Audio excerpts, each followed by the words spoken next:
I vividly remember that day. I woke up.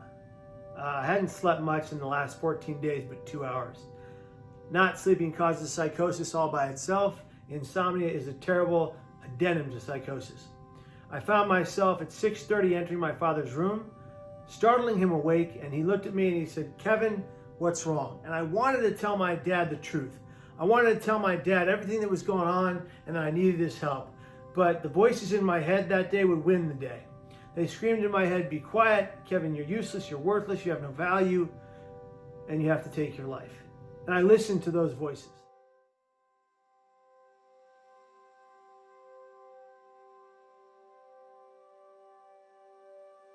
I walked up and down that bridge for 40 minutes crying like a child. I picked a particular light rail. I leaned my body over that light rail, crying my tears to the waters below, and that's when it hit me. A woman from my left approached me. She had blonde curly hair and those sunglasses you ladies love to wear in the heat that don't fit your face. She approached to me with a smile, and I thought, this is it. This lady is going to save me. I don't have to die today. I don't have to do this. And that's when she pulled out a digital camera and said, "Will you take my picture?" I thought, oh my gosh, she doesn't see the pain in my eyes, the tears I'm having, but it's not her fault. She's just trying to have her picture taken at the GGB, the most famous bridge in the world. And I took her picture several times. She walked away, and I said to myself, absolutely nobody cares. It was at that moment that the voice in my head said, jump now, and I did. But the fact was, everybody cared. My entire family, all of my friends, my acquaintances would have been there to rip me from that rail to safety because of how much they cared. I couldn't see how much people cared, and thus I couldn't care for myself. At the millisecond my hands left that rail, it was an instantaneous regret for my actions and the 100% recognition that I just made the greatest mistake of my life and it was too late. I fell 220 feet, 25 stories at 75 miles an hour in 4 seconds.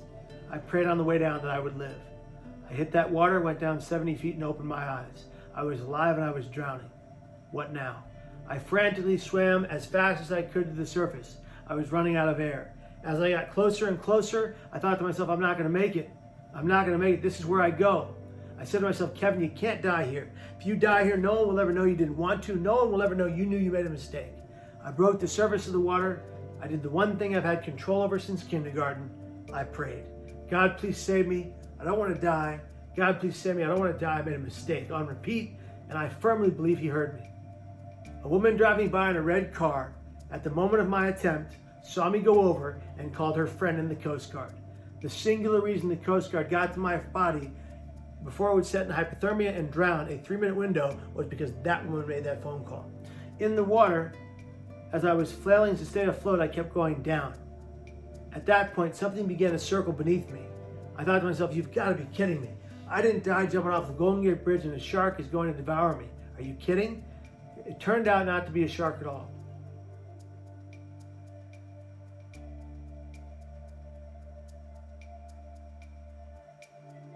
To me, that's a miracle. The Coast Guard boat arrived. I was right over there. Right over there.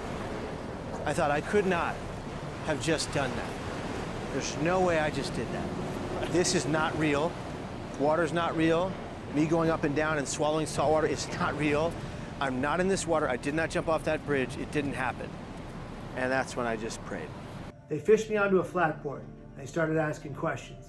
They got me to the ambulance. The ambulance got me to the hospital. One of the foremost back surgeons on the West Coast did my surgery. He replaced my shattered back with titanium. I had shattered my T12, L1, L2 lower vertebrae into shards. They missed splintering my spinal cord, or severing my spinal cord rather, by 2 millimeters. I am so lucky to be alive. I'm so grateful to exist. I feared dying. It was the worst action I'd ever taken. I think the biggest misconception about people who attempt to take their life is that they're losers or that they're worthless. I think that people don't understand that people aren't choosing to attempt to take their life. They're in a compulsion to do so. They're almost compelled to do so, not like they're making a choice or decision, if you will. That's the biggest misconception.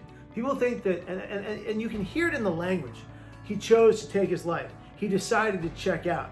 he made a decision to end his life. That language is very dangerous to people like me. I never chose anything. I attempted to die off the Golden Gate Bridge because of voices in my head screaming that I had to. I never once wanted to die. I never once felt like I had to die.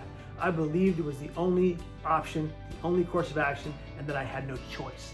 What they have to do is turn to the person next to them and say four simple but effective words: I need help now.